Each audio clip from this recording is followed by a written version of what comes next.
আসলে আমি প্রথমেই বলবো, সদ্য যারা গ্রাজুয়েশন কমপ্লিট করছেন কিংবা গ্রাজুয়েশন কমপ্লিটের দিকে কিংবা পোস্ট গ্রাজুয়েশন কমপ্লিট করছেন, এখনো জবে ঢুকেননি বা জবের জন্য চিন্তা করতেছেন, আপনারা আসলে একটা জংশনের মধ্যে আছেন। তো এই যে জংশনটায়, জংশন সম্বন্ধে সবারই ধারণা আছে, যেখান থেকে আপনি যে কোনো দিকে মুভ করতে পারবেন। তো এখান থেকে আপনি এখন বিভিন্ন দিকে মুভ করতে পারেন। আপনি ব্যাংকের দিকেও যেতে পারেন, আপনি বিদেশে গিয়ে পিএইচডি গবেষণাও করতে পারেন, আপনি বাংলাদেশের প্রাইভেট ফার্মেও জব করতে পারেন, আপনি সরকারি কোনো জব করতে পারেন। তো আপনার বিভিন্ন দিক খোলা। তো আপনি কোন দিকটি বেছে নেবেন সেটা আপনাদের চিন্তার বিষয়। কিন্তু তারপরও আমাদের বাংলাদেশের যেটা প্রেক্ষাপটে, এখন সরকারি চাকরিটাই অনেকের পছন্দ, বা অনেকেই এটা একটি ভবিষ্যৎ দিক চিন্তা করে এদিকে মানুষ ঝুঁকছে, বিশেষ করে বিসিএস এর দিকে। আমাদের তরুণ প্রজন্ম এখন বিসিএস এর দিকে অনেকটাই ঝুঁকে যাচ্ছে। তো আমরা বিসিএস একটি লং জার্নি। তো এখানে আমি আজকে বিসিএস টা অন্যান্য জব নিয়েও কথা বলবো। আপনি বিসিএস বলেন, ব্যাংক জব বলেন, আপনি অন্যান্য প্রাইমারি নিয়োগ বলেন, আপনি শিক্ষক নিবন্ধন এনটিআরসি বলেন, বা আপনি যেখানেই যাবেন, English is the backbone of all job. English আসলে সকল জবেরই মেরুদণ্ড। আপনি সকল সাবজেক্টকে একদিকে রাখবেন আর আপনি ইংলিশকে একদিকে রাখবেন, কারণ ইংলিশ ছাড়া আপনি কখনোই ভালো কিছু করতে পারবেন না। আপনি বিসিএস এ যাবেন, প্রিলিমিনারি, রিটেন, ইভেন ভাইভা।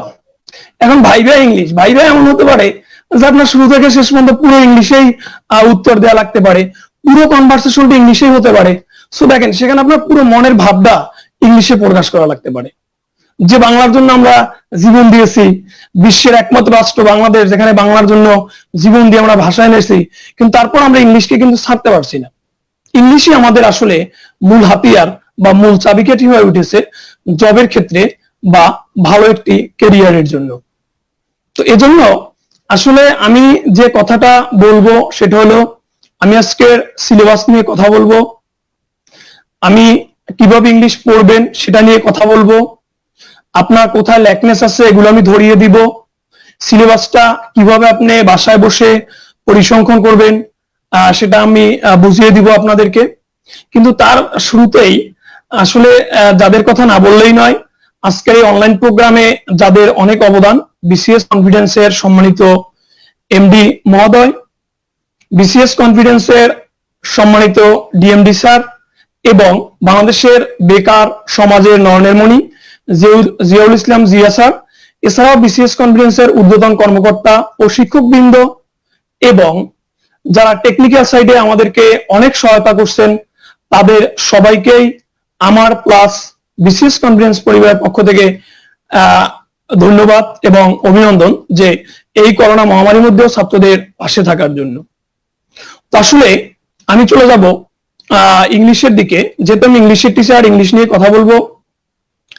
ইংলিশে আমাদের মোস্ট অফ দ্য স্টুডেন্টদের একটা কমন কোশ্চেন, আমি ইংলিশে দুর্বল ভাইয়া, স্যার আমি ইংলিশে দুর্বল, আমি কিভাবে সবল হব?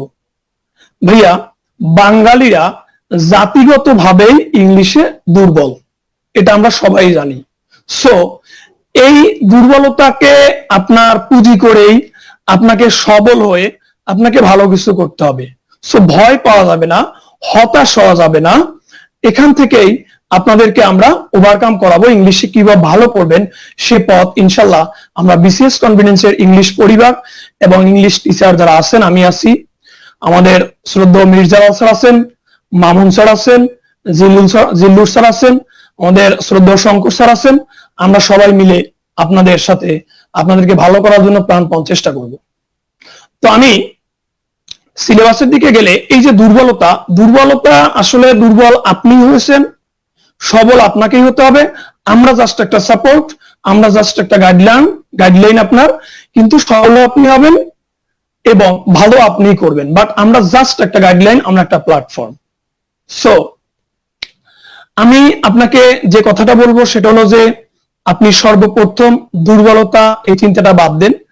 আপনি দুই তিনটা কারণে স্টুডেন্ট ইংলিশে দুর্বল হতে পারে এই লেভেলে এসে। সে কারণগুলোর মধ্যে একমাত্র কারণ হলো আপনি ইংলিশের স্টুডেন্ট নয়। আপনি ইন্টারমিডিয়েট পর্যন্ত ইংলিশ পড়ার পরে অনার্স লেভেলে পড়েছেন, আপনি গ্রাজুয়েশন করেছেন, পোস্ট গ্রাজুয়েশন করেছেন, এই সময় তো আপনি ইংলিশ পাননি। তো 4-5 বছর যখন আপনি ইংলিশ থেকে গ্যাপ, তখন আপনি ইংলিশ আসলে ভুলে যাবেন। এখান থেকে আপনি আসলে একটু দুর্বল হবেন, এটা স্বাভাবিক, কারণ এটার সাথে আপনার যোগাযোগ নেই, এক। আর 2 নাম্বার, আমাদের কিছু স্টুডেন্ট যারা সেই ছোটবেলা থেকে ইংলিশে দুর্বল, মুখস্থ বিদ্যা দিয়ে কোনো না কোনো ভাবে সেই পরীক্ষা নামক যে বৈতরণী সেটা পার হয়ে এসছেন, এ কারণে অনেক ইংলিশে দুর্বল হয়ে গেছে। আর থার্ড যে কারণটা, কিছু স্টুডেন্ট ইচ্ছা শক্তির কারণে দুর্বল আছেন। ইচ্ছা নেই, আমি শিখবো না, ইংলিশ দরকার নেই, কঠিন, ভালো লাগে না। এই যে ভালো লাগে না, কঠিন, ভাই এদেরকে শিখানো বড় টাফ। এরা শিখতে হলে আগে আপনার মেন্টালিটি পজিটিভ করতে হবে, যে হ্যাঁ আমি শিখবো, আমি পারবো, ইংলিশ ভালো লাগে, এই জিনিসটা আগে আপনার বলতে হবে, এরপরে আমরা আপনাকে সাপোর্ট দিই। সো এখানে 3টা লেভেলেই আমরা যে জিনিসটা, যে যারা ইংলিশের সাথে 4-5 বছর জড়িত ছিলেন না তারা দুর্বল আছেন। একটা হলো যে ছোটবেলা থেকে ইংলিশে আপনার বেসিক খুবই দুর্বল। আর 3 নাম্বার হলো আপনার ইচ্ছাকৃত পড়েন না বিধায় আপনি দুর্বল হয়েছেন, সেটা একটা আলাদা কথা। সেখানে আপনাকে সর্বপ্রথম মেন্টালিটি সেট আপ করতে হবে, ইংলিশ ছাড়া আপনার জব হবে না, এটা ধরে নিতে হবে।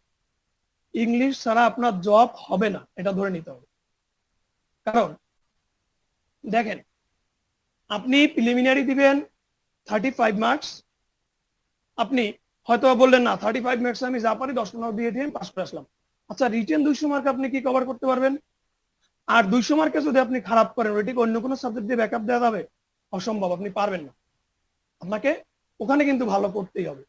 সো দেখেন, যদি আপনাকে ভাইভা বোর্ডে গিয়ে এমন হয় যে পুরো ভাইভাটা আপনার ইংলিশে হচ্ছে, আপনি মনের ভাব প্রকাশ করতে পারছেন না, সে জিজ্ঞেস করছে একটা বলছেন না, একটা তার কোশ্চেনই বুঝতেছেন না, সো এমন হয়ে যেতে পারে। এখন এজন্য আপনাকে এখন থেকেই চিন্তা করতে হবে, ইংলিশ এর জন্য কিছু করতে হবে, ইংলিশ শিখতে হবে, ইংলিশের জন্য সময় দিতে হবে। এটা আপনার সর্বপ্রথম কাজ করতে হবে, এবং সর্বপ্রথম আমরা মেন্টালিটি পজিটিভ করতে হবে। সো এবারে আমরা আসি যে বিসিএস এর 35 মার্কস এটা কিভাবে পড়বেন, কোথা থেকে পড়বেন, কি পড়বেন, ইনশাল্লাহ আজকে লাইভে বলে দিব। একটু সময় দিয়ে আমার সাথে থাকবেন এবং পুরো লাইভটি দেখবেন। এবং লাইভটি দেখার আগে আমি সবাইকে বলবো একটু শেয়ার দেন। আমি মূল আলোচনায় ঢুকবো, একটু লাইভটি শেয়ার দেন, যাতে করে আপনার শেয়ারে আমরা উৎসাহিত হব, আমাদের ভিউ বাড়লে আমরা উৎসাহিত হব, এবং আপনার একটা বন্ধু শিখলে হয়তোবা আপনার জন্য দোয়া করবে। এবং আপনি যদি আজকের এই লাইভটা শেয়ার করেন, এখান থেকে আপনার একটা বন্ধুর হয়তোবা জীবন চেঞ্জ হয়ে যেতে পারে কথাগুলো শুনে। সো প্লিজ লাইভটা একটু শেয়ার করবেন। সো আমি সিলেবাসে ঢোকার আগে সবাইকে অনুরোধ করব, যারা আমাদের লাইভটি দেখছেন, বাংলাদেশের যে প্রান্ত থেকে দেখছেন, যেটা থেকে দেখছেন, আপনি অবশ্যই আমাদেরকে একটু বলবেন আপনি কোন এলাকা থেকে আমাদের সাথে যোগদান করছেন, কোথা থেকে আসেন। এবং আপনি যে কাজটি করবেন সেটি হলো, যদি আপনি জব লেভেলে একবারে নিউ হন বা একবারে নতুন হন,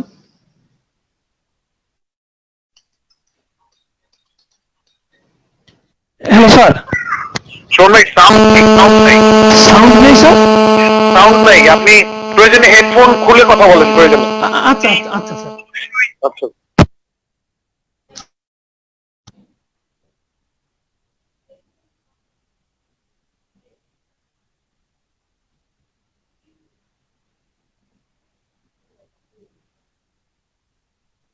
তো আমরা যেখানে ছিলাম, যে সিলেবাস নিয়ে এখন কথা বলবো, এবং সিলেবাস নিয়ে কথা বলার আগে সবাই একটা খাতা নিয়ে বসবেন এবং কথাগুলো খুবই মনোযোগ দিয়ে শুনবেন, খুবই মনোযোগ দিয়ে। ওনার জন্য আপনি হেডফোন দিয়ে শুনুন এবং খুবই মনোযোগ দিয়ে শুনুন যে আমি কি বলছি। আমাদের 35 মার্কস ইংলিশের ভিতরে 20 মার্কস আসবে ল্যাঙ্গুয়েজ থেকে, এবং 15 অর্থাৎ 15 মার্কস লিটারেচার থেকে। ল্যাঙ্গুয়েজ মিনস আমরা যেটাকে বলি গ্রামার, সহজ ভাষায়। সো এই যে 20 মার্কস আমাদের যে গ্রামার থেকে আসবে, এটা আপনি কিভাবে পড়বেন? আপনি টোটাল ল্যাঙ্গুয়েজটাকে 2টা পার্টে ভাগ করবেন, 2টা পার্ট। একটা পার্ট হলো আপনার গ্রামার, আর একটা পার্ট হলো ভোকাবুলারি। 2টা পার্ট, একটা পার্ট হলো গ্রামার, একটা পার্ট হলো ভোকাবুলারি। সো গ্রামারটা সম্পূর্ণ বোঝার বিষয়। এই গ্রামারটা আপনাকে আমরা ক্লাসে হাতে ধরে ধরে বুঝাবো, আমরা লাইভ ক্লাসের মাধ্যমে, বা যখন আমাদের অফলাইনে ক্লাস হয় তখন আমরা হাতে ধরে ধরে বুঝাই। এখন আমরা আমাদের অনলাইন প্রোগ্রাম গুলো হবে, এই অনলাইন ক্লাসে আমরা সেই গ্রামারের যে বিষয়গুলো খুঁটিনাটি এগুলো হাতে ধরে ধরে ইনশাল্লাহ আপনাদেরকে শেখাবো। তো দুইটা ভাগে ভাগ করবেন, গ্রামার এবং ভোকাবুলারি। গ্রামারকে কি আবার দুইটা ভাগে ভাগ করবেন, গ্রামারের দুইটা পার্ট আছে, গ্রামার একটা মুখস্থ বিদ্যা আর একটা বুঝতে হবে, এই দুইটা দিক। সো এখন দেখেন আপনাকে ধরুন গ্রামার থেকে কতগুলো কোশ্চেন হয় বিসিএস এ এবং ভোকাবুলারি থেকে কতগুলো কোশ্চেন হয়, তাহলে একটু ভালো করে খেয়াল করে শুনেন। আমাদের 35তম বিসিএস থেকে সিলেবাস আসছে। 35তম আগে 34তম তো পিএসসি প্রদত্ত কোনো সিলেবাস ছিল না, তখন আসলে বিগত কোশ্চেন থেকে ধারণা নেওয়া হতো যে কিভাবে কোশ্চেন হবে। আর 35তম থেকে আমাদের নতুন সিলেবাস। তো সিলেবাসের আলোকে আমি যে বিষয়গুলো আপনাকে আলোচনা করবো সেটা হলো যে 35তম থেকে 40 পর্যন্ত এখন পর্যন্ত দেখা গেছে এভারেজ 5টি 6টি 7টি 8টি সর্বোচ্চ 8টি পর্যন্ত ভোকাবুলারি থেকে কোশ্চেন আসছে। আপনি ধরে নেন 8টি ভোকাবুলারি 12টি গ্রামার, এটা আপনি ধরে নেন। সো আস্তে আস্তে করে যেমন 35-এ ভোকাবুলারি ছিল মাত্র 5-7টা, এরপরে একসময় 3টাও ছিল, আবার 5টা 6টা 7টা 8টা এভাবে করে আসছে। তো এভারেজ আপনি ধরে নেবেন যে ভোকাবুলারি থেকে কোশ্চেন ধরেন আপনি 8টা, তো 5টা 6টা 7টা 8টা এভাবে হতে পারে। আর 12টা ধরবেন আপনি গ্রামার থেকে, তাহলে টোটাল 20টা। এবার তো ওই যে 8টা মার্ক, যারা ইংলিশে দুর্বল আছেন, দুর্বল, যাদের গ্রামার বুঝেন না, মাথায় ঢুকবে না, আমার দ্বারা হচ্ছে না, তাদেরকে বলতেছি আপনি ওই 8 মার্ক ভোকাবুলারি ঠাটা মুখস্থ করবেন। আপনি কোথা থেকে করবেন, কিভাবে করবেন আমি একটু পরে বলছি। এটা আপনি ঠাটা মুখস্থ করবেন, এখানে টিচারদের তেমন সতর্ক প্রয়োজন হয় না, মুখস্থর উপরে জোর দিতে হবে আপনার। যারা গ্রামারে উইক, গ্রামারটা কম বুঝেন, তারা ওই 8 মার্ক আপনি ক্লিয়ার করবেন, কিন্তু 8টা আসুক 6টা আসুক, আপনার যেটা আসুক আপনি সেটা আনসার করতে পারেন। তাহলে এখন এদিকে গ্রামার আছে 12টা কোশ্চেন, তাহলে গ্রামার 12টা যদি আপ ডাউন করে 11টা বা 13টা 14টা এভাবে হতে পারে। তো এখন এই 12 মার্ক গ্রামারের জন্য আপনি কিভাবে প্রিপারেশন নেবেন এটা আগে শুনেন। আমাদের গ্রামারের মেজর কিছু টপিক আছে যেখান থেকে কোশ্চেন আসবে, এবং কোশ্চেন থাকেই কোনো না কোনো ভাবে কোশ্চেন থাকবেই। তার মধ্যে একটা হলো parts of speech identification. Parts of speech identification, তাহলে শিক্ষার্থী বন্ধুরা পার্টস অফ স্পিচ আইডেন্টিফিকেশন আপনি মাস্ট কোশ্চেন পাবেন। এখন অনেক শিক্ষার্থীরা পার্টস অফ স্পিচ আইডেন্টিফিকেশনের সাথে interchange of parts of speech গোলায় ফেলে। এটা গোলানো কোনোভাবে যাবে না, আপনি মনোযোগ দিয়ে শুনেন। পার্টস অফ স্পিচ আইডেন্টিফিকেশন থেকে 3 ক্যাটাগরির কোশ্চেন হবে, 3 ক্যাটাগরির। সেটা হলো আপনাকে একটা ওয়ার্ড দিয়ে বলবে এটা কোন ধরনের পার্টস অফ স্পিচ, একটা ওয়ার্ড দিয়ে এটা কোন ধরনের পার্টস অফ স্পিচ। তাহলে আপনাকে বললো যে কমিউনিকেশন কোন ধরনের word, what type of word is communication, what type of word is communicative, এগুলো আপনাকে বলবে। এরপরে যে বিষয়টা সেটা হলো যে আপনাকে একটা সেন্টেন্স দিতে পারে, সেন্টেন্সের ভিতরে একটা আন্ডারলাইন করে একটা ওয়ার্ড দিবে যেটা কোন ধরনের পার্টস অফ স্পিচ। মনে রাখবেন এটা কিন্তু সেন্টেন্সের এভাবে আছে, যে আকারে আছে, যদি ওটা নাউন হয় সেন্টেন্স যদি ভার্ব হিসেবে হচ্ছে আনসার করতে হবে ভার্ব, এভাবে আপনার পার্টস অফ স্পিচ থেকে আসতে পারে। এরপর আপনার পার্টস অফ স্পিচ থেকে যেটা আমরা ইন্টারচেঞ্জ বলি, পার্টস অফ স্পিচের একটা পার্ট, এটা আপনাকে একটা ওয়ার্ড দিয়ে বলবে যেটা নাউন ফর্ম কি, এটা ভার্ব ফর্ম কি, এটার অ্যাডজেক্টিভ ফর্ম কি, এটার অ্যাডভার্ব ফর্ম কি, এভাবে। তাহলে আপনাকে বললো what is the noun form of propose, তাহলে প্রপোজের নাউন ফর্ম কি, এটা হলো ইন্টারচেঞ্জের। তাহলে এই 3 ক্যাটাগরি কোশ্চেন আপনি পার্টস অফ স্পিচ থেকে পাবেন। পার্টস অফ স্পিচ থেকে 4টা 5টা বন্ধু কোশ্চেন এসে থাকে, আপনি ভাগ্যবান হলে এখান থেকে 2-3টা কোশ্চেন পাবেন। তাহলে এই পার্টস অফ স্পিচের ভিতরে এখন আমরা ঢুকে আলোচনা করব যে কোন টপিক থেকে কি হবে। তাহলে আপনি ধরে নিলেন পার্টস অফ স্পিচ আইডেন্টিফিকেশন থেকে আপনি কমপক্ষে 2টা কোশ্চেন এখান থেকে পাবেন। তাহলে আপনি নোট করে নিতে পারেন যে parts of speech identification 3 category question হবে এখান থেকে। এবং আমি আবার বলি যে যেটা আপনাকে বলবে যে এটা কোন ধরনের পার্টস অফ স্পিচ, এটা মুখস্থ করতে হবে, টেকনিক আছে, আমি কিছু লিঙ্ক ধরাই দেব। আর একটা বিষয় হলো যে সেন্টেন্সের ভিতর আপনাকে একটা ওয়ার্ড দিয়ে আন্ডারলাইন করে দিবে, এটা কোন ধরনের পার্সপেক্টিভ, ওটা সেন্টেন্সে যেভাবে ইউজ সেভাবে বলবেন। আর একটা হলো যে এটা নাউন ফর্ম কি, ভার্ব ফর্ম কি, অ্যাডজেক্টিভ ফর্ম কি, এই জিনিসটা আপনাকে মুখস্থ করতে হবে।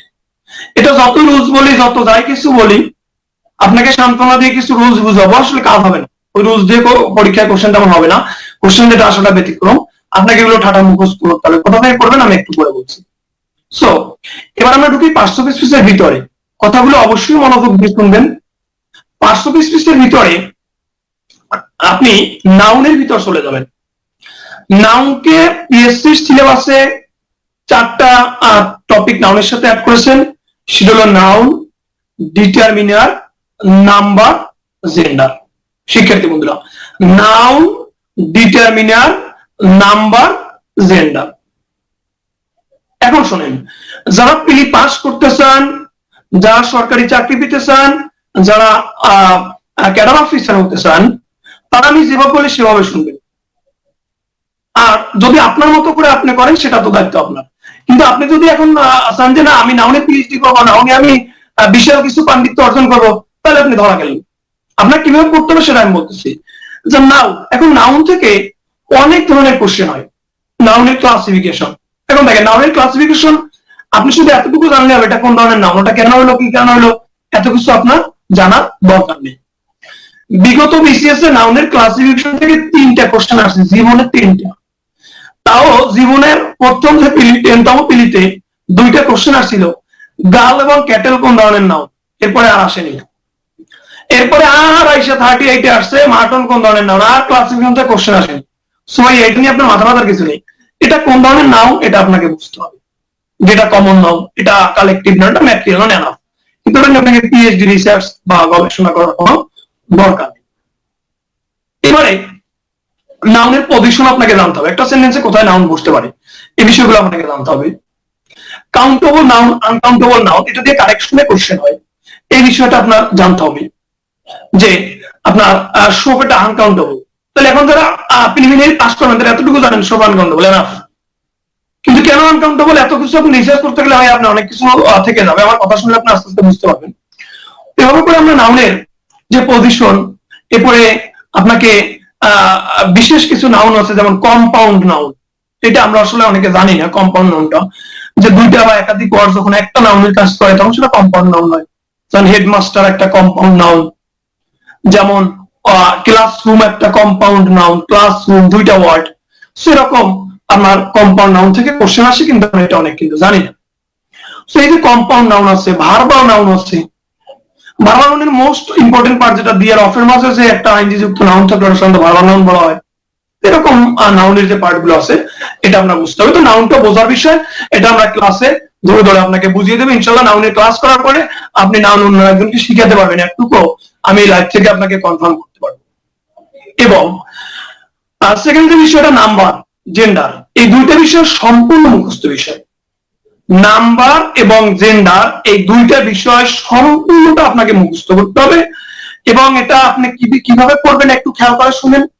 নাম্বার, জেন্ডার আপনি শুধু ব্যতিক্রম গুলো পড়বেন, যেমন ফোকাস, ফসি, এই যে ডাটাম, ডাটা, এই যে ব্যতিক্রম গুলো আছে এগুলো আপনি বাংলাদেশের যে কোনো একটা গ্রামার বই, যদি বাংলাদেশের বই আপনি না পড়েন, ইন্ডিয়ান পিসি দেশের যে বইটা আছে ওখান থেকে শুধু ব্যতিক্রম গুলো আপনি পড়েন, ওগুলো মুখস্থ করেন, আপনি যে কোনো জবে এখান থেকে কোশ্চেন কমন পাবেন।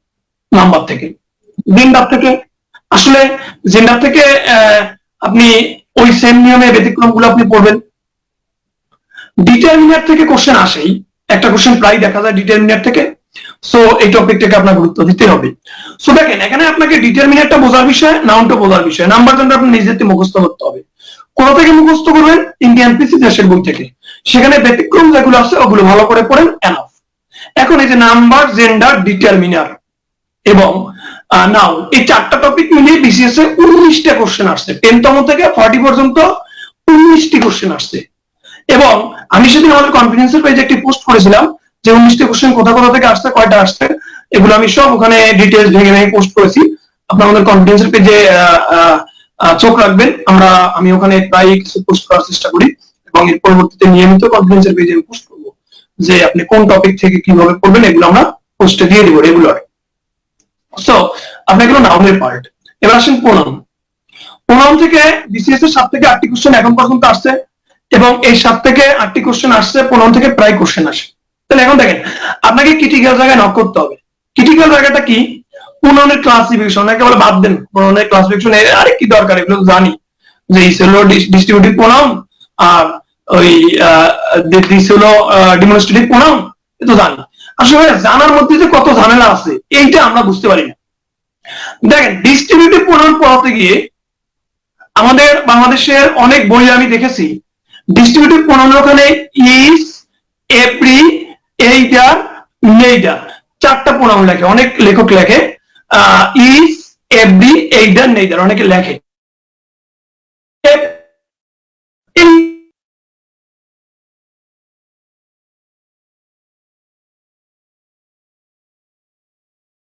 প্রোনাউন হতে পারে না।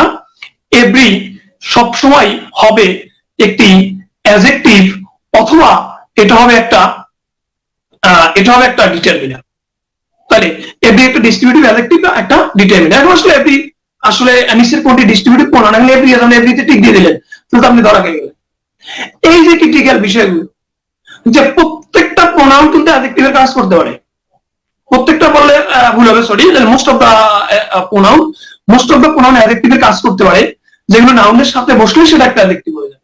যেমন দিস ইজ এ বুক, এখানে দিসটা একটা প্রোনাউন, কিন্তু this book is very easy, এই যে this book is very easy, এখানে দিসটা কিন্তু একটা অ্যাডজেক্টিভ। তো এই যে ক্রিটিক্যাল বিষয়গুলো, এগুলো ইনশাআল্লাহ আমরা ক্লাসে আপনাকে হাতে ধরে ধরে ধরে ধরে শিখাবো। আপনাদের এ নিয়ে টেনশন করতে হবে না। বোঝার বিষয়গুলো আমাদের কাছে ছেড়ে দেন, আমরা চিন্তা করব, আপনাদেরকে শিখাবো। কিন্তু আপনারা কমিটমেন্ট করবেন, আপনারা আমাদের সাথে আছেন কিনা, আমাদের কথা শুনবেন কিনা, আমরা যেভাবে বলবো সেই কথাগুলো মানবেন কিনা। ভালো করার দায়িত্ব আমাদের, কিন্তু কমিটমেন্ট করতে হবে, আপনার শুনতে হবে। সো প্রোনাউনটাকে এভাবে করে আপনি প্রোনাউনের যে এগ্রিমেন্ট আছে, এগ্রিমেন্ট গুলো আপনাকে শিখতে হবে। এভাবে করে আমাদের পার্সোনাল প্রোনাউন যে ব্যবহার, প্রিপজিশনের পরে প্রোনাউনের অবজেক্টিভ ফর্ম, বিভার্বের পরে প্রোনাউনের সাবজেক্টিভ ফর্ম, এই যে বিষয়গুলো, এগুলো আপনাকে শিখতে হবে। তাহলে প্রোনাউনটাকে আপনার রাখতে হবে। এবার আসেন অ্যাডজেক্টিভ এবং অ্যাডভার্ব। অ্যাডজেক্টিভ, অ্যাডভার্ব ভাইয়া এটা নিয়ে আপনার এখানে ক্লাসিফিকেশন পড়ার কোনো দরকার নেই। এখানে ক্লাসিফিকেশন থেকে তেমন কোনো কোশ্চেন কখনোই বিসিএস এ হয়নি আর হয় না। সো ক্লাসিফিকেশন এখানে মাথা ব্যথা নেই। কেন নেই? অ্যাডজেক্টিভের স্পেসিফিক ক্লাসিফিকেশন পাওয়া যায় না। এক এক বইয়ে এক এক রকম, এক এক লেখক এক এক রকম, এক এক গবেষক এক এক রকম বলছেন। সো এই জন্য অ্যাডজেক্টিভের স্পেসিফিক ক্লাসিফিকেশন পাওয়া খুবই টাফ। অ্যাডভার্বেরও স্পেসিফিক ক্লাসিফিকেশন পাওয়া খুবই টাফ। এখানেও বিভিন্ন লেখক বিভিন্ন মতবাদ প্রকাশ করে ক্লাসিফিকেশন করছেন। সো এই দুইটা জায়গায় আসলে ক্লাসিফিকেশন থেকে কোশ্চেন আসে না, কিন্তু প্রোনাউনের ক্লাসিফিকেশন কিন্তু আপনাকে শিখতে হবে। সো এবারে ভালো করে শুনেন, অ্যাডজেক্টিভ অ্যাডভার্ব থেকে আপনি শুরু করবেন কি? অ্যাডজেক্টিভ অ্যাডভার্ব আইডেন্টিফিকেশন সেন্টেন্সের মধ্যে আছে, বের করতে হবে। কথা ক্লিয়ার কিনা? The mother sat vigilantly beside her sick baby. এই যে ভিজিলেন্টলি, এটা কোন ধরনের পার্টস অফ স্পিচ? তাহলে ভিজিলেন্টলি, মাদার স্যাট, ভিজিলেন্টলি, ভিজিলেন্ট অ্যাডভার্ব। এই যে একটা বিষয়, এটা কিন্তু আপনাকে শিখতে হবে। এখানে শুধু শিখবেন অ্যাডজেক্টিভ অ্যাডভার্বের আইডেন্টিফিকেশন সেন্টেন্সের ভিতরে, এবং আপনি আলাদাভাবে আইডেন্টিফিকেশনটা শিখবেন, যে ওয়ার্ড দিলে আপনি বের করতে পারবেন কিনা যে এটা একটা অ্যাডজেক্টিভ কিনা, যে এই বিষয়গুলো আপনার মাথায় রাখতে হবে। এরপরে অ্যাডজেক্টিভ অ্যাডভার্ব আমাদের যে ট্রান্সফরমেশন আছে, যে অ্যাডজেক্টিভ ফর্ম, অ্যাডভার্ব ফর্ম, যে একটা ওয়ার্ড দিয়ে এটা অ্যাডজেক্টিভ ফর্ম, অ্যাডভার্ব ফর্ম, এগুলো শিখতে হবে। এখানে ক্লাসিফিকেশন নিয়ে কোনো মাথা ব্যথা নেই। তাহলে অবশ্যই অ্যাডজেক্টিভ অ্যাডভার্ব পর্যন্ত ক্লিয়ার। এবার আমরা চলে যাব verb. Verb is the backbone of English. Verb is the backbone of English. You cannot imagine English without verb. আপনি ভার্ব ছাড়া ইংলিশকে কল্পনা করতে পারবেন না, আপনি ভার্ব ছাড়া ইংলিশকে চিন্তা করতে পারবেন না। ভার্ব হলো ইংলিশের মেরুদণ্ড। টোটাল ইংলিশের মোস্ট অফ দ্য একটা জায়গা জুড়ে আছে ভার্ব। সো ভার্বের উপর আপনাকে জোর দিতেই হবে। ইংলিশ লিখতে যান, ইংলিশ বলতে যান, গ্রামার করতে যান, verb is the soul of English, verb is the heart of English, verb is the backbone of English. So ভার্বকে কোনোভাবেই বাদ দেওয়া যাবে না। এখন ইংলিশ গ্রামারের 55 থেকে 56 প্রকার প্লাস ভার্ব আছে, 55 থেকে 56 প্রকার প্লাস আরো বেশি আছে। সো এত কি আপনার পক্ষে পড়া সম্ভব? আপনি তো বলবেন শেষ, আমাদের হবে না, পারি না একটা, পারি না দুইটা, দিছে 56 প্রকার। আসলে 56 প্রকার পড়তে হবে না। আপনি কোথায় পড়বেন ভালো করে শুনেন। আপনি ভার্বের যে পার্টগুলো থেকে বিসিএস এ কোশ্চেনই হয়, বিসিএস এ চিন্তা করবেন যেভাবে কোশ্চেন করে, একটা হলো আপনাকে কোনখানে দ্রুত আটকানো যাবে এক, এবং আপনার শেষ কোথায় তারপর থেকে তারা শুরু করে। এখানে ভার্বের most part finite non finite. Finite non ফাইনিটে গিয়ে আপনি মোস্ট ইম্পর্টেন্ট পার্ট যেটা শিখবেন জেরান্ড এবং পার্টিসিপল। জেরান্ড এবং পার্টিসিপলের ম্যাজিক টেকনিক ইনশাআল্লাহ ক্লাসে দেখাবো। অনলি একটা টেকনিক, একটা টেকনিক দিয়ে 1 সেকেন্ডের ভিতরে আপনি যে কোনো জেরান্ড যে কোনো পার্টিসিপল আপনি আনসার করতে পারবেন। সো এই যে ম্যাজিক টেকনিক ইনশাআল্লাহ আমরা আপনাদের পাশে থাকবো। সো এই যে বিষয়টা যে আপনাকে জেরান্ড এবং পার্টিসিপল এই দুইটা বিষয়ের উপর যথেষ্ট পরিমাণ আপনাকে জোর দিতে হবে। এরপর আপনি কি শিখবেন? লিঙ্কিং ভার্বের ইউজ। লিঙ্কিং ভার্বটা আপনাকে শিখতে হবে। এরপর আপনাকে শিখতে হবে ফ্যাক্টেটিভ ভার্ব। এরপরে এই যে ফ্যাক্টেটিভ ভার্বটা আপনাকে শিখতে হবে। এরকম করে কিছু ভার্ব আছে যেগুলো আপনাকে শিখতে হবে। তো আপনি মোস্ট ইম্পর্টেন্ট হিসেবে রাখবেন জেরান্ড এবং পার্টিসিপল। পার্টিসিপলের present participle, past participle, perfect participle. Perfect participle লাগে না, আপনি শুধু প্রেজেন্ট পার্টিসিপল আর পাস্ট পার্টিসিপল দুইটা পড়বেন। আর জেরান্ড পার্টিসিপল, এদিকে লিঙ্কিং ভার্ব, আর পড়বেন কি ফ্যাক্টেটিভ ভার্ব। কি ভার্ব? Factitive verb. তাহলে এই যে বিষয়গুলো আপনি ভালোভাবে ভার্ব থেকে পড়বেন। তাহলে দেখেন ভার্বের বিষয় জগৎটাকে আপনার ছোট হয়ে দিলাম। আর অন্যান্য যে টুকিটাকি পার্টগুলো সেগুলো আপনি এমনিই পারবেন। ট্রানজিটিভ ভার্ব, ইনট্রানজিটিভ ভার্ব এগুলো কঠিন কিছু না, এগুলো আপনি অটো পারবেন। আপনি মোস্ট ফোকাস করবেন একটা জায়গায়, সেটা হলো কোন জায়গাটায় বলেন তো?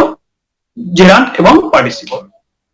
ভার্বের পরে আসেন প্রিপজিশন। প্রিপজিশন, যদি আপনি বাংলাদেশে থাকতে চান, যদি বাংলাদেশে চাকরি করতে চান, যদি বাংলাদেশে চাকরি পাইতে চান, এই যে যদি বাংলাদেশে চাকরি পেতে চান, যদি বাংলাদেশে থাকতে চান, আর যদি বাংলাদেশে আপনি জব করে কিছু খেতে চান, তাহলে অবশ্যই আপনাকে প্রিপজিশন শিখতে হবে। প্রিপজিশন না শিখে আপনার উপায় নেই। প্রিপজিশন আপনাকে শিখতে হবে। এখান থেকে কোশ্চেন আসবে আসবে আসবে 100%।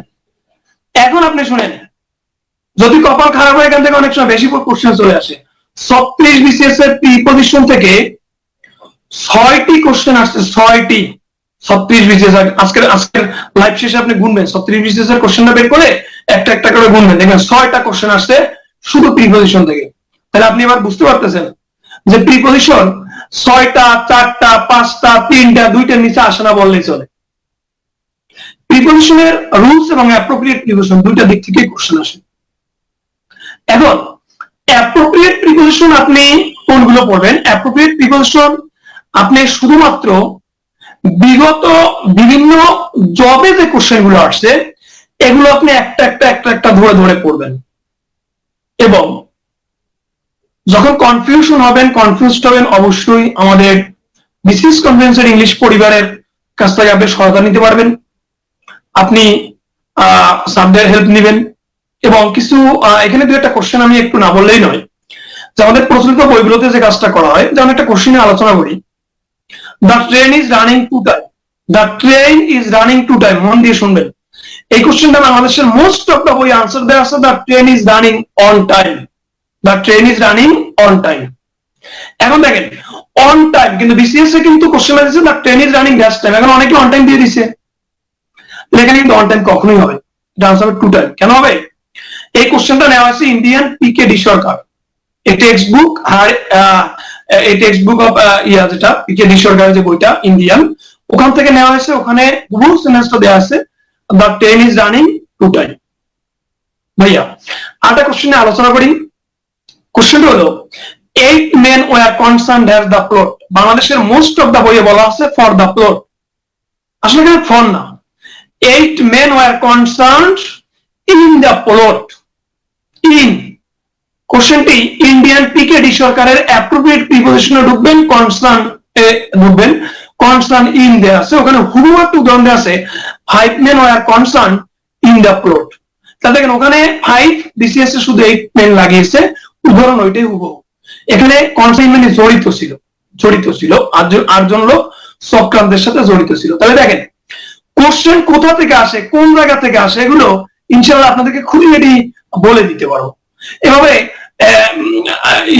ইউজেস অফ যে বইটা আছে, use of English grammar Michelson যেটা আছে অক্সফোর্ডের, মাইকেলসনের বই থেকে অজস্র কোশ্চেন, অনেক কোশ্চেন বিশেষ হুবহু চলে আসছে, অনেকে জানেন। এই যে পিকেটি সরকার, এই যে এডেন মার্টিন, এই যে পিসি দাস, এগুলো থেকে হুবহু কোশ্চেন চলে আসে, অনেকে জানে না।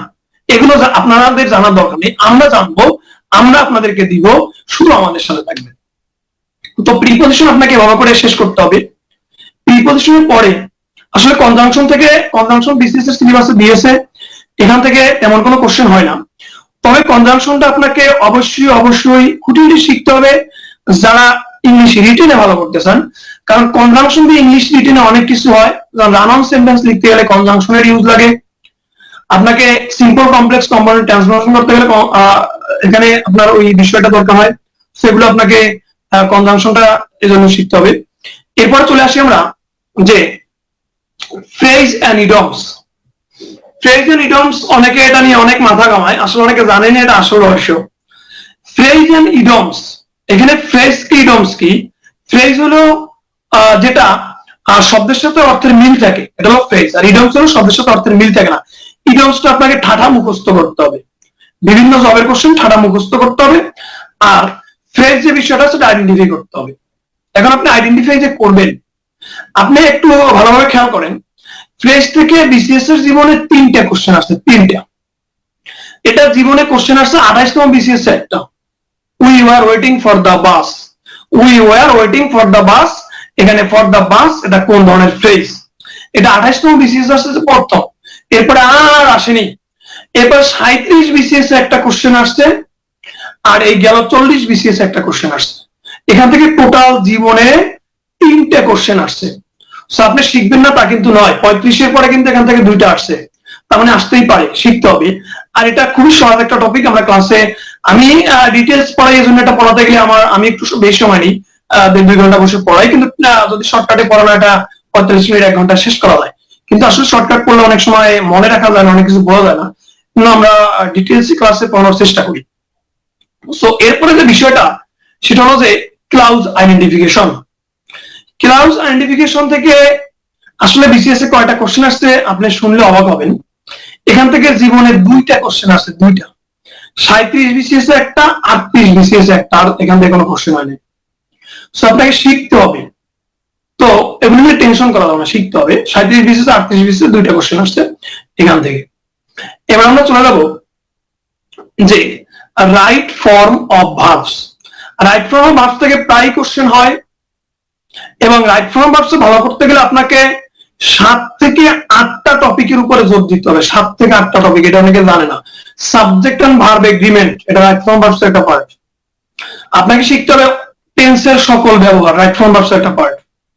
এরপরে ভার্বের কিছু ইউজ আছে, যেটাকে আমি বেসিক্যালি বলি sequence of verb. Sequence of verb কোনো টপিক নেই, আমার দেয়া একটা কথা, যে সিকোয়েন্স অফ ভার্ব মানে একটা ভার্বের পর আরেকটা ভার্ব আসলে আইএনজি হয়, ইনফিনিটিভ হয়, পার্টিসিপল হয়, আবার অনেক সময় একটা ভার্ব একটা ভার্ব আসলে বেস ফর্ম হয়। এই বিষয়টা আমাদের ক্লিয়ার রাখতে হবে, এটা কারেকশনের জন্য একটা মোস্ট ইম্পর্টেন্ট টপিক। এরপর এখান থেকে কন্ডিশনাল শিখতে হবে। কন্ডিশনাল খুবই সহজ টপিক, এবং এখান থেকে প্রায় বিসিএস এ কোশ্চেন দেখা যায়, খুবই সহজ, শিখতে মাত্র 15 থেকে 20 মিনিট সময় লাগে। এখান থেকে প্রায় বিসিএস এ কোশ্চেন হয় কন্ডিশনাল থেকে, তাহলে আপনাকে কন্ডিশনালটা শিখতে হবে। এরপর আপনাকে যে বিষয়টা শিখতে হবে সেটা হলো কি, যে পজিটিভ ভার্বের ব্যবহার শিখতে হবে, সিকোয়েন্স অফ টেন্স শিখতে হবে, সাবজাংটিভ শিখতে হবে, প্যারালিজম একটা টপিক আছে সেটাও শিখতে হবে, এটা অনেক সময় লাগে। তাহলে যে আই লাইক, এখন আই লাইক এর পরে দিল swimming, I like jumping, and দিয়ে দিল ড্যাশ। তাহলে জাম্পিং এন্ড এর পরের ভাবটা আইএনজি হবে। এই রুলসটাকে বলা হয় প্যারালিজম। প্যারালিজমের রুলস, যে একটা সিকোয়েন্স বজায় রেখে আইএনজি আইএনজি আইএনজি লাস্টটাও গিয়ে আইএনজি, টু টু টু লাস্টটাও গিয়ে টু, এটা আমাদের এখানে শিখতে হবে। তাহলে এই 8টা টপিক আপনাকে শিখতে হবে। এটা শুধু পিলির জন্য না, পিলি বলেন, রিটেন বলেন, ইংলিশ লিখতে যান, বলতে যান, যা কিছু বলেন, এই ভার্বের ব্যবহার আপনার দরকার আছে। তাহলে রাইট ফর্ম ভার্বস এর পরে আপনি চলে আসেন যে আমরা ট্রান্সফরমেশনে চলে যাব। ট্রান্সফরমেশন নিয়ে কোনো মাথা ব্যথার দরকার নেই। ট্রান্সফরমেশন আপনি যে সময় দিয়ে শিখবেন, প্লিজ ওই সময় দিয়ে আপনি ভোকাবুলারি শিখেন, কারণ ট্রান্সফরমেশন শিখতে অনেক কিছু আপনাকে শিখতে হবে। জীবনে কোশ্চেন আসছে দুইটা, সিম্পল কমপ্লেক্স কম্পাউন্ড থেকে দুইটা কোশ্চেন আসছে, একটা 37 একটা 38, অর্থাৎ 37 এবং 38 বিসিএস এ এখান থেকে দুইটা কোশ্চেন আসছে। তাইলে দেখেন এখানে সিম্পল কমপ্লেক্স কম্পাউন্ড কিংবা ওই যে positive comparative superlative, affirmative two negative, assertive two interrogative, এই যে বিশাল একটা ঝামেলা, এই ঝামেলা যদি আপনার 1 মার্ক না হয় বাদ দেন, 1 মার্ক না হলে আপনি আটকা পড়বেন না, আপনি অন্য জায়গায় গিয়ে ভোকাবুলারিতে সময় দেন, অন্য জায়গায় সময় দেন। কিন্তু আপনাকে রিটেনে গেলে এই জায়গাটাই আপনাকে ভালো করে শিখতে হবে। কারণ যারা রিটেনে ভালো করবেন, এখানে সিম্পল কমপ্লেক্স কম্পাউন্ড থেকে রিটেনের বিশাল একটা পার্ট, সেটা হলো আপনাকে যখন একটা প্যাসেজের সামারি করতে হবে, সামারি কিন্তু রিটেনে লিখতে হয়, পুরো প্যাসেজটা যখন আপনি সামারি করবেন, সামারির ভিতরে 3-4টা সেন্টেন্সকে আপনার এক সেন্টেন্সে টেনে আনতে হবে, ওটা কিন্তু ওই সিম্পল সেন্টেন্সে টেনে আনতে হয়। রান অন সেন্টেন্স একটা ইয়ে আছে যেটাকে জয়নিং সেন্টেন্স বলি, ওটা রিটেনে হয়, ওখানে 10 মার্কের কোশ্চেন হয়, 5টা কোশ্চেন থাকে 10 মার্ক, 5টা কোশ্চেনে অ্যাড করতে হয়, 2টা করে সেন্টেন্স দেওয়া থাকে, 2টাকে একটা সেন্টেন্সে রূপান্তর করতে হয়, যেটা এই সিম্পল কমপ্লেক্স কম্পাউন্ডেরই একটা পার্ট, বা এটাকে ব্যবহার করে ওখানে করতে হয়। সো যারা রিটেনে ভালো করবেন তারা ট্রান্সফরমেশনটাকে একবারে খুঁটিনাটি ধরে ধরে শিখবেন। তাহলে আপনি কিন্তু পিলি পাস করতে আসেননি, আপনি আসেন ক্যাডার হতে। তাহলে ক্যাডার হতে হলে আপনি চিন্তা করবেন শুধু পিলি নয়, আমার রিটেনও পাস করতে হবে, ভাইভাও ভালো করতে হবে। সো রিটেন পাস করতে হলে আপনাকে এই ট্রান্সফরমেশনের পার্টটা A to Z ভালোভাবে আপনার নখদর্পণে রাখতে হবে। শিক্ষার্থী বন্ধুরা, লাইভ প্রায় 50 মিনিট ধরে চলছে, তো আমি বিসিএস কম্পিউটার কর্তৃপক্ষের কাছে অনুরোধ করবো একটু সময় আমাকে বাড়িয়ে দেওয়ার জন্য, কারণ আসলে ইংলিশের বিষয়টা তো একটু খুঁটিনাটি না বললে স্টুডেন্ট আসলে ধরতেও পারবে না। সো একটু সময়টা বাড়িয়ে দিবেন। তো যাই হোক, আমরা যেখানে ছিলাম সেটা হলো যে সিম্পল কমপ্লেক্স কম্পাউন্ড। এরপর আসি ভয়েস চেঞ্জ। ভয়েস চেঞ্জ আপনাকে শিখতে হবে। ভয়েস চেঞ্জ থেকে বিগত বিসিএস এর 15টি কোশ্চেন আসছে, এবং শুধু বিসিএস না, বিসিএস, ব্যাংক জব, আপনি যাবেন প্রাইমারি নিয়োগ, বা আপনি শিক্ষক নিবন্ধন বা আদার্স অন্যান্য জব, ভয়েস চেঞ্জ থেকে একটা কোশ্চেন প্রায় থাকে। প্রাইমারি নিয়োগ বা আপনার শিক্ষক নিবন্ধনের তো ভয়েস চেঞ্জ খরচ, একবার ফরজে আইন একটা কোশ্চেন থাকবেই, ভয়েস বা ন্যারেশন এগুলো থেকে কোশ্চেন থাকবেই। সো এই জন্য আপনাকে ভয়েস চেঞ্জ থেকে বিগত বিসিএস এর 10তম থেকে 40 পর্যন্ত এখন পর্যন্ত 15টা কোশ্চেন আসছে, 15টা। তাহলে দেখেন 15টা কোশ্চেন যদি এখান থেকে এসে থাকে, আপনাকে এই 15টা কোশ্চেন যদি আপনি বুঝে বুঝে সলভ করতে পারেন, আপনার দেখবেন ভয়েস চেঞ্জ আপনার মোটামুটি কভার হয়ে গেছে। সো ভয়েস চেঞ্জটা আপনাকে শিখতে হবে। এরপরে আমরা চলে যাবো কারেকশন। কারেকশন আসলে কোনো গ্রামারের পার্ট নয়, কারেকশন মানেই ওভারঅল ইংলিশ, সকল ইংলিশ মিলেই আমাদের কারেকশন। সো এই জন্য কারেকশনের যে বিষয়টা আমি বলবো, আপনি টোটাল ইংলিশ যখন ভালো পারবেন, টোটাল গ্রামাটিক্যাল রুলস গুলো যখন আপনার কমপ্লিট হবে, তখন কারেকশনটা আপনি ধরবেন, এবং কারেকশন থেকে কোশ্চেন থাকে। তাহলে আশা করি গ্রামারের সিলেবাসটুকু বুঝতে পারছেন। তাহলে গ্রামারটাকে আপনি যদি ভালোভাবে আয়ত্ত করতে পারেন, আপনার ইংলিশ রিটেনে গিয়ে অনেকটা হেল্প হবে। কারণ রিটেনে আমাদের রিডিং এবং রাইটিং দুইটা পার্ট লাগে। রাইটিং পার্টটায় গিয়ে আপনি যদি গ্রামাটিক্যাল ভুল করেন, আপনি কিন্তু ভালো করতে পারবেন না। সেই জন্য গ্রামাটিক্যাল ভুলগুলো যাতে না হয়, এখানে আপনি যদি গ্রামারটাকে ভালোভাবে শিখেন, আপনি ওখানে গিয়ে অনেকটা ভালো করতে পারবেন। এরপরে আমরা চলে যাবো ভোকাবুলারির পার্টে। ভোকাবুলারি, অনেকেই ভোকাবুলারি আসলে নিয়ে অনেক চিন্তিত, ভোকাবুলারি মুখস্থ হয় না, পারি না, ভাইয়া কি করব, অনেক কঠিন। সো আসলে কঠিন বিষয়টা না, আপনাকে এটা একটা আপনার ট্র্যাকটা নিয়ে আসতে হবে, আপনি কিভাবে পড়বেন এই জিনিস। আমরা অনেকে জানি না যে 35 থেকে নতুন সিলেবাসে 35 থেকে 40 পর্যন্ত আসলে ভোকাবুলারি থেকে কিভাবে কোশ্চেন, সেটা কিন্তু আমরা অনেকে জানি না। কোন শিক্ষার্থী বলতে পারবে না যে সিনোনিম দিয়ে কতগুলো কোশ্চেন হয়েছে, বা মিনিংস দিয়ে কতগুলো কোশ্চেন হয়েছে। দেখেন আমি একটা টপিক বলি, অ্যানালজি। অ্যানালজি কিন্তু বিসিএস এর সিলেবাসে নেই, কিন্তু 35তম থেকে 40 পর্যন্ত এর মধ্যে 2টা কোশ্চেন আসছে অ্যানালজি থেকে। তাহলে দেখেন সিলেবাসে কিন্তু নেই, কিন্তু কোশ্চেন কিন্তু আসছে। তাহলে আপনাকে শিখতে হবে। যারা ব্যাংক জব দিবেন, অ্যানালজি ফরজ, ব্যাংক জবের জন্য অ্যানালজি ফরজ, আপনাকে শিখতেই হবে। তাহলে দেখেন এই যে কিছু কিছু টপিক থেকে সিলেবাসের বাইরে, যেমন ন্যারেশন কিন্তু আমাদের বিসিএস এর সিলেবাসে নেই, পিএসসি প্রদত্ত সিলেবাসে ন্যারেশন নেই। আপনি দেখবেন ন্যারেশন থেকে কিন্তু বিসিএস এ কোশ্চেন আসছে দুইটা, সম্ভবত 2-3টা কোশ্চেন আসছে। তো এই যে কিছু টপিক থেকে আউট অফ সিলেবাস কিন্তু পরীক্ষায় কোশ্চেন আসে। এবার আমরা চলে যাবো আসলে সিনোনিম অ্যান্টোনিম নিয়ে আমি যতই চিন্তা করি, সিনোনিম অ্যান্টোনিমের চেয়েও ভোকাবুলারির যে বিষয়টা ভয়াবহ সেটা হলো মিনিংস। মিনিংস থেকে 35 থেকে 40 পর্যন্ত প্রতিবারই কোশ্চেন আসছে। ইভেন 37 বিসিএস এ 5টা কোশ্চেন আসছে। এই যে 37 আসছে 5টা কোশ্চেন, 38 আসছে 2টা, আর বাকিগুলোতে আসছে 3টা করে মিনিং থেকে। তাহলে মিনিং এর কোশ্চেন গুলো কি? তাহলে প্যানাসিয়া, তাহলে প্যানাসিয়া মিনস, এখন প্যানাসিয়া বলতে কি বোঝায়? এখন প্যানাসিয়া বিষয়টা হলো যে সর্বরোগের মহা ঔষধ, ওইটাকে বলা হয় প্যানাসিয়া। ওই যে এক ফাইল খাইলে সব রোগ সারিয়ে যাবে, এটা হলো প্যানাসিয়া। যে এক ফাইল খাইলে সব রোগ সারবে, এটাতে প্যানাসিয়া। এই প্যানাসিয়ার মিনিং কি? তাহলে যদি বলি কিওর অল, এটা বিশেষ আছে কিওর অল, তাহলে কিওর অল মানে সবকিছুই আমার ই হবে। সো এই যে এটাকে বলে মিনিংস। মিনিংস দুই ভাবে আসে, একটা ওয়ার্ড দিয়ে বলে এটার মিনিং কি, আর সেন্টেন্সের ভিতরে একটা ওয়ার্ড আন্ডারলাইন করে বলতে পারে এটা মিনিং কি।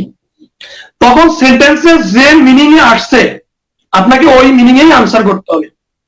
যেমন আপনাকে একটা সেন্টেন্স বলি যে most of the people of Bangladesh live below the poverty line. এখন বিলো দ্য পভার্টি লাইন, এখানে বিলো বলতে কি বোঝানো হয়েছে? বিলোর নিচে আন্ডারলাইন করে দিল বা লাইনের নিচে আন্ডারলাইন করে দিল, লাইন মিনস কি? তাহলে দেখেন আপনাকে কিন্তু মিনিং শিখতে হবে। আপনি শুধু সিনোনিম অ্যান্টোনিম নিয়ে ভাবছেন, আর ভাই সিনোনিম অ্যান্টোনিম পরে আসেন, আপনাকে মিনিং শেষ দেন, কারণ মিনিংস থেকে 3টা করে কোশ্চেন আসছে প্রায় বিসিএস 35-এর 45 পর্যন্ত, 37 আসছে 5টা, 38 আসছে 2টা, আর বাকিগুলো আসছে 3টা করে। তাহলে দেখেন আপনি মিনিং শিখে কিন্তু আপনার সিনোনিম অ্যান্টোনিম অটোমেটিক হয়ে যাচ্ছে। এবার আসেন যে ওয়ান ওয়ার্ড সাবস্টিটিউশন, এটা সেন্টেন্স বেসড কোশ্চেন, বাট আমি এটাকে ভোকাবুলারির ভিতরে ফেলাচ্ছি কারণ মুখস্থ বিদ্যা, এজন্য আপনাকে ভোকাবুলারির ভিতরে ফেলিয়ে দিচ্ছি। ওয়ান ওয়ার্ড সাবস্টিটিউশন আর ইডমস, এই দুইটা মিলে আমাদের কোশ্চেন কিন্তু বিসিএস এ আসছে। তাহলে দেখেন যে এখান থেকে আমাদের যে এই যে ওয়ান ওয়ার্ড সাবস্টিটিউশন বা যেটা ইডম, যেটা এখানে 38, 39, 40 এই 3টে বিসিএস এখান থেকে কোশ্চেন আসছে, 3টে বিসিএস এ আসছে। 35, 36, 37 এখান থেকে কোশ্চেন আসেনি, এবং 38 আসছে একটা, 39-এ 2টা, 40-এ 2টা এখান থেকে। এখন অনার্স সাবস্টিটিউশন কি, যেটা আমরা বাংলা ব্যাকরণে পুরো এক কথায় প্রকাশ, ওটা ইংলিশে অনার্স সাবস্টিটিউশন, এখান থেকে কোশ্চেন আসে আপনি দেখবেন। সো দেখেন অনার্স সাবস্টিটিউশনের পরে আপনাকে যে বিষয়টা স্পেলিং, স্পেলিং থেকে কিন্তু আপনার কোশ্চেন হয়। স্পেলিং থেকে আপনাকে একটা পরিসংখ্যান দিই, সেটা হলো যে 38, 39, 40 এই 3টে বিসিএস এ স্পেলিং থেকে কোশ্চেন আসছে নতুন সিলেবাসে। 38-এ একটা, 39-এ 2টা, আবার 40-এ একটা। 35, 36, 37-এ স্পেলিং থেকে কোনো কোশ্চেন বিসিএস এ আসেনি। এখন দেখেন সিনোনিম অ্যান্টোনিম 35 থেকে 40 পর্যন্ত, এর মধ্যে একটা একটা করে আসছে। 35 আসছে একটা, 36 আসেনি, 37, 38 এগুলো একটা করে, একটা বিসিএস এর সম্ভবত 2টা আসছিল সিনোনিম অ্যান্টোনিম। এখন আপনি এখানে একটা কাজ করবেন বাসায়, সেটা হলো যে স্পেলিং, সিনোনিম, অ্যান্টোনিম, মিনিংস এই 4টা বিষয় একটা ভিতরে ফেলবেন। পড়ার সময় একটা দিয়ে 4টা কভার করবেন। আপনি যখন একটা সিনোনিম অ্যান্টোনিম পড়বেন, অবশ্যই যতটা ক্রিটিক্যাল মিনিং হয়, মিনিংটার সাথে সাথে খাতায় লিখে পড়বেন। তাহলে দেখেন আপনি কিন্তু মিনিং চলে আসলো। তাহলে সিনোনিম অ্যান্টোনিম পড়বেন, সাথে মিনিংটা ক্লিয়ার করে ফেলবেন। মিনিং কিন্তু অনেক সময় সিঙ্গেল ওয়ার্ডে হতে পারে, অনেক সময় ব্যাখ্যাকারও হতে পারে। আর একটা কথা আমি আবার বলে দিই, এই মিনিংটা যেভাবে প্রিলিমিনারিতে খুবই ইম্পর্টেন্ট, এই মিনিং থেকে রিটেনে কিন্তু 5 মার্ক আসে। 35-এর পরে নতুন সিলেবাস এখন পর্যন্ত 40 পর্যন্ত যে রিটেন হয়েছে, এর মধ্যে মিনিং থেকে 5 মার্ক রিটেনে থাকেই প্যাসেজ থেকে। তাহলে দেখেন আপনি এখানে মিনিংটার উপর যত জোর দিবেন আপনি প্রি ভালো করবেন, ওদিকে গিয়ে রিটেনে কিন্তু ভালো করবেন। তাহলে আপনি ভালো করে খেয়াল করেন যে আপনি মিনিংস, সিনোনিম, অ্যান্টোনিম, এরপর আপনি যেখানে যাবেন সেটা হলো কি যে স্পেলিং, এই চারটা বিষয় একত্রে পড়বেন। সিনোনিম পড়ার সময় আপনি স্পেলিং পড়বেন, অ্যান্টোনিম পড়বেন, ওটার মিনিংসটা ভালো করে বুঝে পড়বেন, এনাফ, এক দিনে আপনি 4 পাখি মেরে গেছেন। দেখেন অ্যানালজি আপনাকে শিখতে হবে, কারণ অ্যানালজি থেকে কোশ্চেন আসছে আউট অফ সিলেবাস, আর ব্যাংকস অফ দ্য কিন্তু অ্যানালজি শিখতে হবে। সো এগুলো আপনাকে শিখতে হবে। এখন কথা হলো ভোকাবুলারি আপনি কিভাবে পড়বেন, এই বিষয়টা একটু আপনাকে ক্লিয়ার করে দিই। ভোকাবুলারির জন্য কোনো বই আপনি যদি না কেনেন তাতে আপনার কোনো ক্ষতি হবে না ভাই, কারণ করোনার সময় এখন মানুষ এমনি আর্থিকভাবে খুবই সমস্যায়। সো এই মুহূর্তে বললে আপনার বই পুস্তক কিনেন, টাকা পয়সা নষ্ট করেন। আপনার ভোকাবুলারি বই না থাকলে আপনি ভোকাবুলারিতে ভালো করতে পারবেন। কারণ আমাকে একজনে পারলে লাইভ থেকে বলেন যে আপনি যে ভোকাবুলারি বইটা কিনছেন 100, 150, 200 বা 250 টাকা দিয়ে, ওই বইটা কি আসলে আপনি এ টু জেড কখনো শেষ করছেন? বলতে পারবেন? করেননি। ওই নতুন কিনছেন, নতুন নতুন গন্ধে 3-4 দিন পড়ছেন, পড়ার পরে বই কই খোঁজো নাই, হয় না, জীবনেও কেউ পড়েন, সো টাকা নষ্ট। আর বই কিনে ভালো ভাই, বই কিনবেন না সেটা আমি আবার বললে আবার নেগেটিভ হয়ে যাবে, ওইটা আবার কেউ ওইভাবে নিয়ে না, বই কিনবেন, বই কিনে কেউ দেউলি হয় না। কিন্তু আসলে পরীক্ষার জন্য আপনি ভোকাবুলারি বই না কিনে না আমারই আপনার ক্ষতি হবে না, কারণ আপনাকে আমি যে বুদ্ধিটা দেবো সেটা হলো যে আপনি আপনার জব সলিউশন তো একটা কিনতেই হবে, এটা মাস্ট। যে কোনো কোম্পানি একটা জব সলিউশন আপনি নেন, ওখান থেকে ভোকাবুলারিতে ঢুকেন।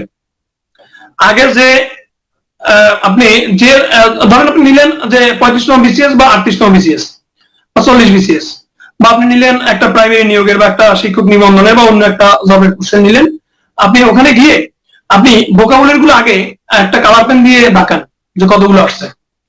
দাকানোর পরে প্রত্যেকটা ভোকাবুলারি প্রত্যেকটা অপশন বুঝে বুঝে বুঝে বুঝে পড়েন। একটা ভোকাবুলারি পিছনে পড়েন 10 মিনিট সময় দেন একটা কোশ্চেনের পিছনে, ওটা বুঝে বুঝে পড়েন। আপনি যদি একদিনে 10টা পড়েন, 10টার ভিতর যদি 4টা অপশন হয় তাহলে 40টা, তাহলে দেখেন আপনি কিন্তু 40টা ক্লিয়ার করলেন। আপনি যদি একদিনে 40টা পড়েন, মাসে হবে 1200, 1200। তাহলে 1200 ভোকাবুলারি আপনি যখন 3 দিন 4 দিন পড়বেন, 3 দিন 4 দিন পড়ার পর আপনি ব্যাকে আসবেন, ব্যাকে এসে আপনি আবার একটু এটা রিভিশন দিয়ে যাবেন, না ভুলে যাবেন, রিভিশন দিয়ে 3-4 দিন পরে আবার নতুন শুরু করবেন, আবার যখন 5-7 দিন হবে পুরোটা একটা রিভিশন দিবেন। এইভাবে করে জব সিলেকশনের পুরো ভোকাবুলারি আপনি শেষ করেন, আপনি কমন পাবেন না। কমন না পড়লে আপনি আনসার করতে পারবেন, কারণ আপনার ভিতরে প্র্যাকটিস আছে। কথা বুঝতে পারছি কিনা? সো আর ভোকাবুলারি পড়ার সময় অবশ্যই সাথে একটা খাতা নিয়ে বলবেন। আপনি কঠিন যেটা হবে ওটার স্পেলিং সহ আপনি 5 বার 6 বার লিখবেন, লেখার পরে স্পেলিং ক্লিয়ার করবেন, প্রথম নিজের মতো নিজের টেকনিক বানাবেন, নিমোনিক বানিয়ে নেবেন, এই যে এগুলো সব বানিয়ে নেবেন। বানিয়ে নিলে আপনার জন্য আসলে একটু বিষয়টা সহজ হয়ে যাবে। এখন এই যে ভোকাবুলারি পার্টটা আপনি শিখলেন, শেখার পরে আপনি নিজে নিজে এই ভোকাবুলারি থেকে আপনি যে কোনো একটা ইয়ে নিয়ে আগে ট্রাই করবেন, কয়টা পারেন, এরপর যেগুলো না পারেন সলভ করবেন। এভাবে আপনি আস্তে আস্তে আস্তে ভোকাবুলারি আগান। আপনি দৈনিক যদি 10টা কোশ্চেন সলভ করেন তাহলে আপনার 40টা ভোকাবুলারি হবে। 40টা হওয়া মানে 40টার অর্থ, স্পেলিং, মিনিং, যেখানে যা আছে ওর পুরো নারী বুড়ি সহ 14 গোষ্ঠী পুরো শিখতে হবে ওই কোশ্চেনের। ওই কোশ্চেনের কিছু বাদ দেওয়া যাবে না। তো দেখেন আপনি কিন্তু পুরোটা শিখেছেন। এবারে আপনি যখন এবার 10টা পড়বেন তাহলে আপনার দৈনিক 40 হলে 30 দিন হবে 1200 ভোকাবুলারি পড়ে দেন। এরপর ভালো করানোর দায়িত্ব আমার, কিন্তু শুনতে হবে, মানতে হবে। শুধু শুনলে হবে না, হেয়ারিং করলে হবে না, লিসেনিং করতে হবে। হেয়ার আর লিসেন তো বুঝেন, এক কান দিয়ে শুনুন, এক কান দিয়ে বাইরে হয়ে যায়, এটা হলো হেয়ার। আর লিসেন হলো ঢুকে এবং এটা মস্তিষ্কে থেকে যায়, ওটাকে আমরা কি করি, ওটাকে আমরা কাজে খাটাই, এটাকে বলে লিসেনিং করা। আপনাকে হেয়ারিং করলে হবে না, আপনাকে কিন্তু কি করতে হবে, লিসেনিং করতে হবে, আপনাকে মানতে হবে। সো এবারে আমরা ভোকাবুলারি পর্যন্ত যেহেতু চলে গেছি, আসলে এরপরে আমাদের ইংলিশে আর তেমন কিছু নেই।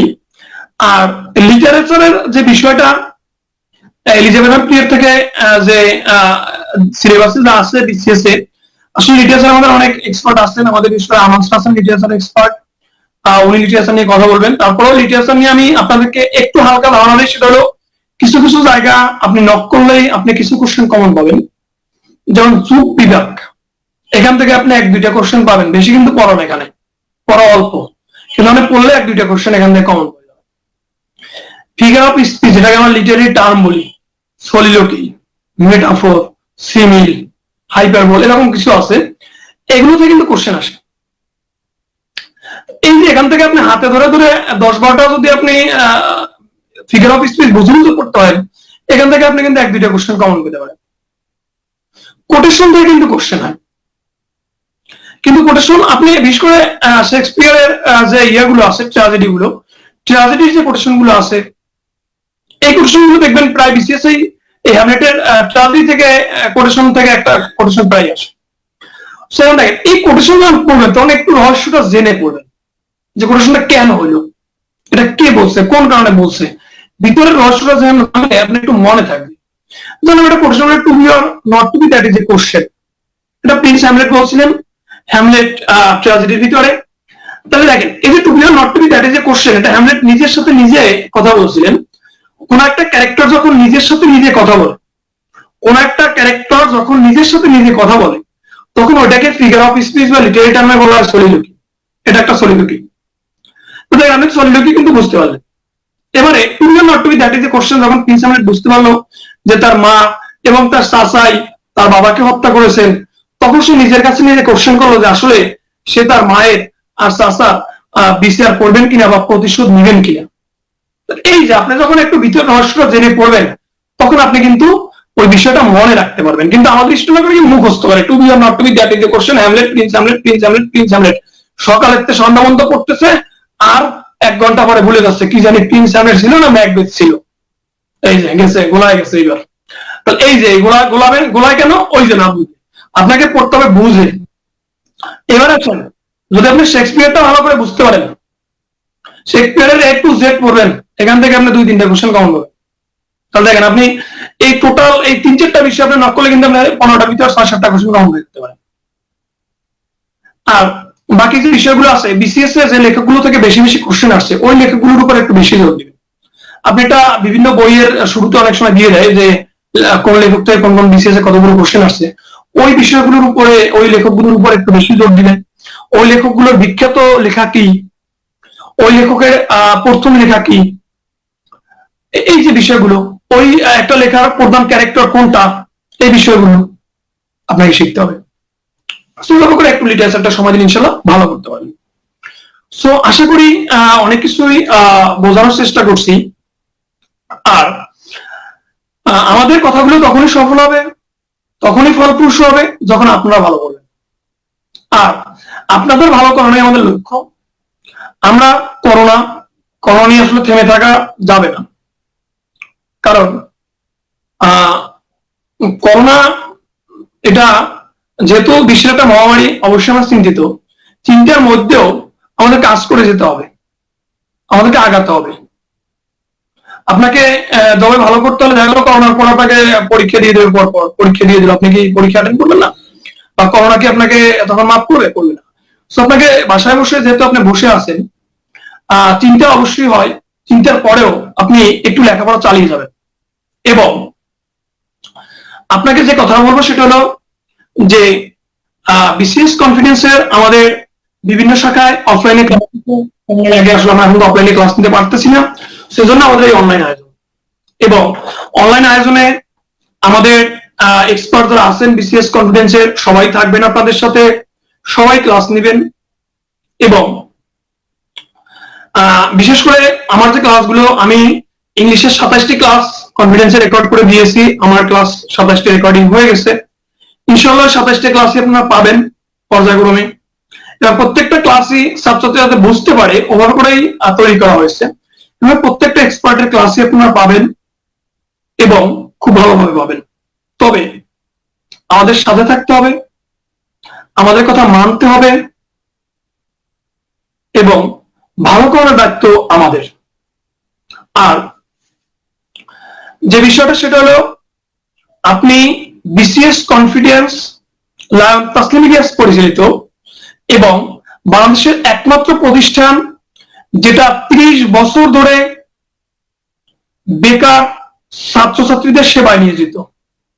এবং আপনি মনে রাখবেন, আমরা বা আমাদের প্রতিষ্ঠান যে 30 বছর ধরে তাদের সেবার মান ধরে রেখেছে বিদায়ী প্রতিষ্ঠানটি বাংলাদেশে 30 বছর ধরে টিকে আছে। যদি তাদের সেবার মান ধরে না রাখতো তাহলে কিন্তু 30 বছর এই প্রতিষ্ঠান বাংলাদেশে টিকে থাকতে পারতো না। সো মনে রাখবেন, আপনি যদি খারাপ করেন, আপনার যেভাবে জীবন নষ্ট বা ক্যারিয়ার নষ্ট বা আপনি যা কিছু বলেন, আমাদেরও প্রতিষ্ঠানের সুনাম নষ্ট। সো আমরা আপনার চেষ্টা করি আমরা একটা প্রতিষ্ঠান একটা ছাত্রছাত্রীকে ভালো করানোর জন্য, কিন্তু সেজন্য আমাদের গাইডলাইন অবশ্যই মানতে হবে, আমাদের সাথে থাকতে হবে। এবং আমি যে কথাটা বারবার বলি, আমরা যা বলবো 100% কমপ্লিট করতে হবে। 100%, 98%, 97% কমপ্লিট করলে আপনার সফলতা নিশ্চিত নয়। আমি একটা আপনাকে সহজ উদাহরণ দিয়ে দেখাই। ধরেন আপনাকে আমি একটা ভোকাবুলারি শিট দিলাম, যেটির ভিতরে ভোকাবুলারি 100 কোশ্চেন আছে। এই 100 কোশ্চেন মুখস্থ করলে আপনি 5টা কোশ্চেন কমন পাবেন। আমি উদাহরণ দিলাম।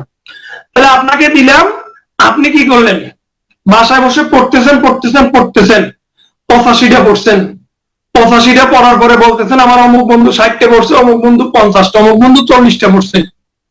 তো আমি তো 85টা পড়ছি, আমি তো সবার আগানোই আছি। আর দূর, বাদ দিই, অমুক হতে পরেই নাই, হয়ে যাবে ইনশাল্লাহ। কাকতালীয় ভাবে এমন ঘটনা ঘটে যায়, আপনি যে 15টা বাদ দিছেন, ওই 15টা থেকেই বিসিএস এ বা কোন জবে 3টে কোশ্চেন চলে আসছে।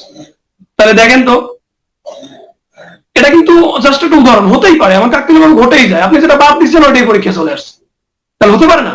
তা দেখেন, তাহলে আপনার কিন্তু ওই বিষয়টা মাথায় রাখতে হবে যে আপনার যে আমরা যেটা দিব ওটা 100% কমপ্লিট করতে হবে। চিন্তা করবো আমরা, গবেষণা করবো আমরা, এবং ভালো করানোর দায়িত্ব আমাদের। তবে কথা শুনতে হবে আপনাদের, পথ চলতে হবে আপনাদের। আপনাদেরকে আমরা ক্যাডার বানিয়ে দিতে পারবো না, ক্যাডার হতে হবে আপনাদের। জাস্ট আমরা একটা আপনাদেরকে ভালো গাইডলাইন দিতে পারবো। আর বইয়ের ব্যাপারে আসলে কোনো কথা বলবো না, তবে আমি এতটুকু বলবো, ইংলিশ ব্যাকগ্রাউন্ডের স্টুডেন্ট যারা আছেন তারা অবশ্যই বিদেশি বা অক্সফোর্ড ক্যামব্রিজ বা ইন্ডিয়ান লেখকদের বইয়ের সাথে পরিচিত। যারা ইংলিশ ব্যাকগ্রাউন্ডের স্টুডেন্ট নয়, তাদের অনেক সময় অক্সফোর্ড ক্যামব্রিজ বা ক্যামব্রিজের যে বইগুলো, অনেক সময় পড়তে কষ্ট হয়, কারণ এগুলো অনুবাদের বিষয় থাকে। অনেক সময় অনেকে বুঝতে পারে না, ল্যাঙ্গুয়েজ গুলো ধরতে কষ্ট হয়। সো আপনি যারা ইংলিশ ব্যাকগ্রাউন্ড না, তারা যদি বাহিরের বই পড়েন, 2-4টা বই আপনাকে বলি আপনি একটু সময়ে রাখবেন। সেটা হলো ইন্ডিয়ান পিসি দাসের বই, এই বইটা সবাই পরিচিত। ইন্ডিয়ান রেনার মার্টিন, এটা সবাই পরিচিত। ইন্ডিয়ান পিকে ডি সরকার, এটা সবাই পরিচিত। যদি অক্সফোর্ডের বই কেউ পড়তে চান, তাহলে আপনি যে বইটা পড়তে পারেন সেটা হলো যে practical English uses Michael Swan, যেটা মাইকেল সোয়ানের বইটা আপনি পড়তে পারেন। এটা পড়তে পড়তে আপনি বুঝবেন, হয়তো প্রথম টাইম একটু কষ্ট হবে ইংলিশ ব্যাকগ্রাউন্ড না, পড়তে পড়তে বুঝবেন। কিন্তু এই বইগুলো থেকেই হুবহু কোশ্চেন চলে আসে, অনেকে বুঝতে পারে না। এছাড়া অক্সফোর্ড ক্যামব্রিজ যে বইগুলো আছে ওগুলো আসলে আপনারা অনেকেই ইংলিশ ব্যাকগ্রাউন্ডে আছেন, ধরতে কষ্ট হবে, বুঝতে কষ্ট হবে, এরকম হয়ে যাবে। তো সবচেয়ে আপনি ইন্ডিয়ান সিরিজের বইগুলো পড়লেই হবে, কারণ ইন্ডিয়ান সিরিজের বই থেকে অনেক সময় কোশ্চেন চলে আসে। সো এই বিষয়গুলো আমরা চিন্তা করে আপনাদেরকে পড়াবো, কোথা থেকে কোশ্চেন আসবে, কিভাবে আসবে, কোন বই থেকে আসবে, কোন বইয়ের কোন পেজ পড়বেন, এগুলো ইনশাআল্লাহ বলে দেবো। অনেক কথাই বললাম, অনেক টাইম আজকে হয়ে গেছে, 1 ঘন্টা 12 মিনিট আজকে লাইভটা চলতেছে। আপনারা সবাই ধৈর্য লাইভটা শুনছেন, এজন্য আপনাদেরকে সবাইকে বিসিএস কনফারেন্সের পক্ষ থেকে আবারও শুভেচ্ছা। এবং সর্বশেষ আবারও যাদেরকে ধন্যবাদ না জানালেই নয়, বিসিএস কনফারেন্সের ঊর্ধ্বতন কর্মকর্তা যারা আছেন, বিশেষ করে আমাদের বিসিএস কনফারেন্সের এমডি মহোদয় তাসলিমা গিয়াস ম্যাম, বাংলাদেশের বেকার সমাজের নয়নের মণি, আমাদের বিসিএস কনফিডেন্সের সম্মানিত ডিএমডি স্যার জিয়াউল ইসলাম জিয়া স্যার, আমাদের জিএম মহোদয় রিপন স্যার, এবং আমাদের এজিএম মহোদয় মামুন স্যার। এর পাশাপাশি বিসিএস কনফিডেন্সের আরো যারা কর্মকর্তা আছেন, শিক্ষক আছেন, এবং টেকনিক্যাল যারা সহায়তা করছেন, সবাইকেই আমারও ধন্যবাদ জানিয়ে আমি সুমন স্যার লাইভ থেকে বিদায় নিচ্ছি এবং আবারও আপনাদের সাথে কথা হবে কোনো এক লাইভে। আবারও আপনাদের প্রশ্নগুলো শুনবো ইনশাল্লাহ। সবাই ভালো থাকবেন, সুস্থ থাকবেন। আজকের মতো বিদায় নিচ্ছি। আল্লাহ হাফেজ।